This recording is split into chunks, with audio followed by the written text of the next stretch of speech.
And on Wednesday, Treasury trading was mostly flat in the overnight with initial gains in Europe. That all changed around 7:30 a.m. for reasons that were kind of unknown. But with light trading that's going on around the holidays, it's generally just having to do with liquidity and volumes not being high enough. UMBS opened up 30 basis points higher on the day.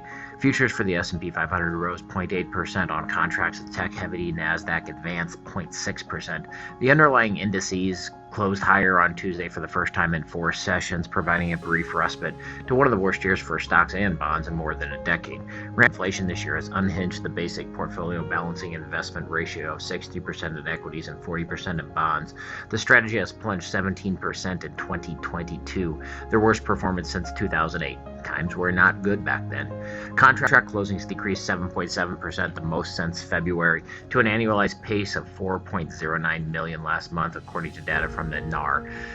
The pace of purchases, the second weakest since 2010, is below the median projection of 4.2 million by Bloomberg's survey of economists. Consumer confidence did improve in November. The present situation and expectation indices both improved due to consumers' more favorable review regarding the economy and jobs. Inflation expectations retreated in December to the lowest level since September of 21. With recent declines in gas prices, that has a lot to do with it. Vacation intentions improved, which makes people happy, but plans to purchase homes and big-ticket appliances cooled further. Existing home sales fell 7.1% in November, according to NAR. The median home price rose 3.5% on a year-over-year basis, which is more evidence that the home price appreciation is slowing, which it's not the same as depreciation. Affordability has been a big issue, as the first-time home buyer accounted for 28% of sales, which is just above the series low of 26%. Historically, this is about 40%, though we've been in that 25 to 30% range for a couple of years now.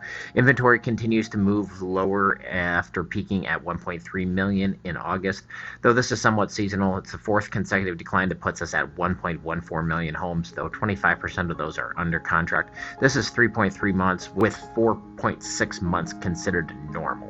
Although I've heard people say that 6 months is normal, so I think that's subjective. Realtor.com, which is surprisingly owned by News Corp, aka the Fox and Fox News people, showed that rent growth slowed in November for the 10th month in a row. It's now up 3.4% year over year, which is the slowest in 19 months.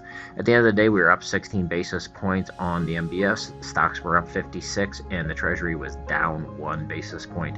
We are right here in the middle of this very narrow and narrowing range, with ceiling at 101.671 and a floor at the 25-day moving average, which has been consolidating upward, is currently at 101.004. We also got news that United Wholesale CEO is purchasing the Phoenix Suns right in my neighborhood.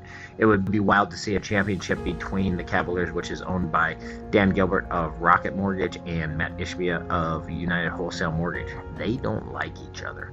And then also we got from our sponsor at www.WellThatMakesSense.com, processes, the role of association, the primacy of associations. I link, therefore I think. This is all about how you can link different things together before trying to sell in order to sell more. So check it out at www.WellThatMakesSense.com.